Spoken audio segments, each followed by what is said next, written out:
ராமலிங்காபயம்.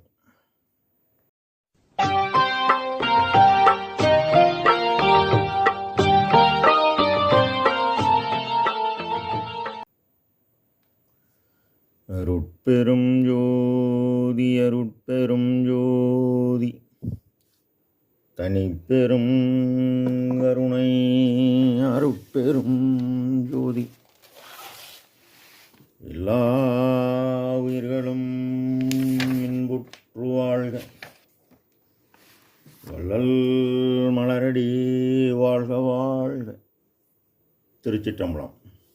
அருட்பெருஞ்சோதி ஆண்டவரின் பரிபூர்ண அருளை பெற்ற அருட்பிரகாசம் பெருமானின் திருவடிகளை மனமொழிமையால் போற்றி பணிகின்றேன் தயவுடன். நாம் செய்த செயலின் விளைவாக இன்பதுன்ப அனுபவங்கள் யாவும் வந்து கொண்டே உள்ளது.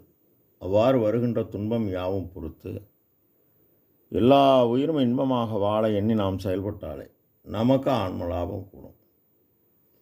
நம் பெருமான் அருட்கொடை என்ற தலைப்பில் 10வது பாடலில் திருமனைதோறும் அலைந்தேனை அலையாமே சேர்த்தருளி அருளொளியால் ஐந்தொழிலும் செய்ய பணித்தே அமுதளித்து மருவி நின் மெய்யடியார் சபை நடுவே வைத்து அழியா திருவமுதளித்து வளர்க்கின்றாய், சிற்றபையில் நடிக்கின்றாய் என பாடலை பதிவு செய்கின்றார். திரு என்பது பாதை, மனை என்பது பேரின்ப வாழ்வு. இதுவரை முத்தி நிலையும் சித்தி நிலையும் தான் பெற்றனர். ஆனால் ஞானமை சித்தி நிலையாகிய மரணான்மலா பெருவாழ்வு பெறவில்லை. நம் பெருமான் முத்தி என்பது முன் நிலை ஒரு சாதனம், சித்தி என்பது நிலை சேர்ந்த அனுபவம், அதையும் கடந்து ஞானமை சித்தி நிலை, அதாவது பேரின்ப பெருவாழ்வாகிய மரணமில்லா பெருவாழ்வு உள்ளது. இதை எவ்வாறு பெறுவதென இறைவனிடம் எந்த வகை செய்திடீர் கருணை எந்தாய் நீ தான் இறங்குவையோ அந்த வகையை நான் அறிவேன், அறிவு பாரும் எனக்கு இல்லை. இந்த வகை ஐயோ நான் இங்கு இருந்தால் பின்னர் என்ன செய்வேன்? வந்த வகை அற்றவர் உள்ளத்தையே நடிக்கும் உண்மை பரம்பொருளே என நம் பெருமான் கண்களில் நீர் பெருகி கால் வழிந்து ஓடிட ஊற்றலும் கண்ணீர் அதனால் உடம்பு நனைந்து அருளமுதே நன்னிதியே ஞான நடத்தரசே என விண்ணப்பம் செய்த வண்ணம் உள்ளார். நம் பெருமான் விண்ணப்பத்திற்கு இறங்கிய இறைவன் காலமும் நியமதியும் காட்டி எல்லா உயிரையும் காப்பாற்றி அருளை வழங்கக்கூடிய உண்மை கடவுள் தன்னுடைய பூரண அருளை வெளிப்படுத்துவதற்கு உரிய காலம் இது என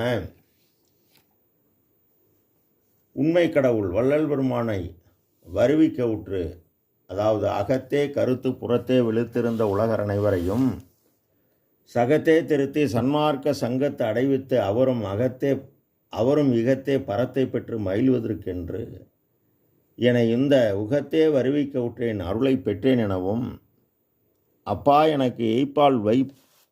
எனக்கு எய்ப்பில் வைப்பாயிருக்கின்ற ஆரமுதே இப்பாரில் எந்தன்னை நீயே வருவித்து இசைவுடனே தப்பாத மந்திரம் தந்திரம் யாவையும் தந்து உலகில் வெப்பானது தவிர்த்து, அதாவது மரணத்தை ஒழித்து ஐந்தொழில் செய்ய விதித்தனையே எனவும் விதித்தனை என்னை தன் மகனாக விதித்து உள்ளத்தே பதித்தனை என்னுள் பதிந்தனை சிற்றம்பலமும் உதித்தொழர் பொன்னம்பலமும் ஒருங்கே எனக்கே கதித்து அழியாமையும் இன்பமும் கைவர காட்டினையே என பதிவு செய்கின்றார்.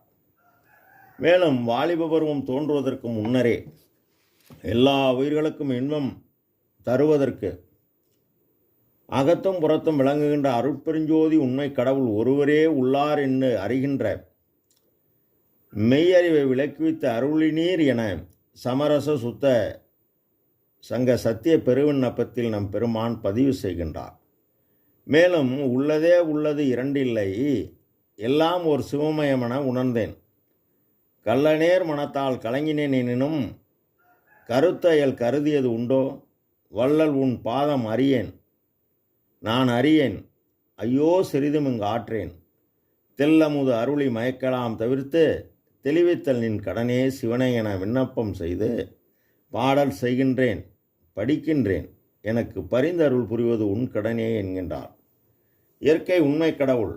அருள் என்பது கடவுள் தயவு, கடவுள் இயற்கை விளக்கம். ஜீவகாரணி என்பது ஜீவர்கள் தயவு, ஜீவர்கள் ஆன்ம இயற்கை விளக்கம். எனவே தயவை கொண்டு தயவு பெறுதலும் விளக்கத்தை கொண்டு விளக்கத்தை பெறுதலும் கூடுமே அல்லாது வேறொரு வழியால் கூடாது என கூறியவுடன் நம் பெருமான் 23,867 சத்திய தர்மசாலையை நிறுவி 3 வேளையும் அன்று முதல் கோடான கோடி ஏழைகள் பசி நிவர்த்தி செய்ய பரோபகார செயல் செய்ய உபகார சக்தி இவருக்கு கூடி இந்த ஆற்றலை ஆன்ம அறிவுடன் கூட்ட ஆன்ம அறிவு உலகறிவு கடந்த அருளறிவாக நிற்கும் பொழுது அருளறிவுடன் இறைவனின் அருள் ஒளி, அதாவது அருள் என்பது இறைவனின் பேரறிவு பெரும் ஜோதி, ஒளி என்பது பேர் ஆற்றல் பெரும் சக்தி. இது இரண்டும் கூடியவுடன் இவர் ஆன்ம அறிவை கொண்டே கடவுளை அறிகிறார். இந்த ஆன்ம அறிவு விளங்கிய ஜீவர்களுக்கெல்லாம் ஜீவகாருண்யமே கடவுள் வழிபாடு, கடவுள் காட்டிய பாதை, கடவுளை அடையும் பாதை. அவ்வாறு அடைகின்ற போது அருள் அறிவு ஒன்றே அறிவு இந்த அறிவுடன் செயல்படும் பொழுது தன்னையே எனக்கு தந்து அருள் ஒளியால் என்னை வேதித்த என் தனி அன்பே என்கின்றார். இந்த அருள் ஒளி கூடிய உடனே மடலெல்லாம் மூளை மலர்ந்திட அமுதம் உடலெல்லாம் ஊற்றெடுத்து ஓடு நிரம்பி கலந்தவுடன் மருவி ஒன்றுடன் ஒன்று சேர்ந்து விட்டது. இவர் ஆன்மா பேரறிவு ஆகிவிட்டது.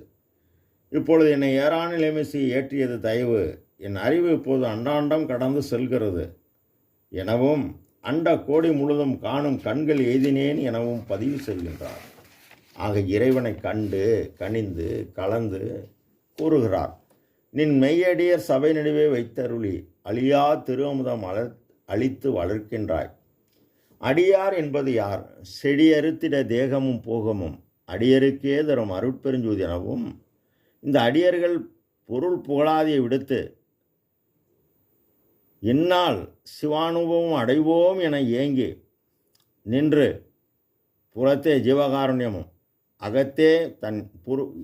அகத்தே தன் இறைவன் தன் இருப்பிடமாகிய புருவமத்தியுள் கவனம் வைத்து உன்னை பார், உன்னுள்ளே என்னை பார், ஊரை பார்த்து ஓடி ஒளியாதேடி அம்மா, ஊரை பார்த்து ஓடி ஒளியாதேடி அம்மா என்பார். அவ்வாறு அகமும் புறமும் ஒத்து வழிபாடு செய்ய நம் பெருமான் துன்பறுத்த ஒரு சிவதுரிய சுகந்தனை அன்பருக்கே தரும் அருட்பெருஞ்சோதி என்கின்றார். அவ்வாறு ஒளிவுடல் பெற்று என்றும் அழியாத நிலையாகிய மரணமிலா பெருவாழ்வில் வாழ்ந்திடலாம் கண்டீர், புனைந்துரையேன் பொய்புகளேன் சத்தியம் செய்து சொல்கின்றேன் எனவும் அவர்கள் நடுவே இவரை வைத்து தோற்றுவித்து வாழ்வித்து துருசு நீக்குவித்து பக்குவம் வருவித்து அருளல் எனும் 5 புரிந்து தயவு நெறி உலகலாம் பரவ செயல்பட்டு கொண்டே உள்ளார். இதனை கற்றேன் என்றும் சிற்றம்பல கல்வியே கருணை நெறி உற்றேன்.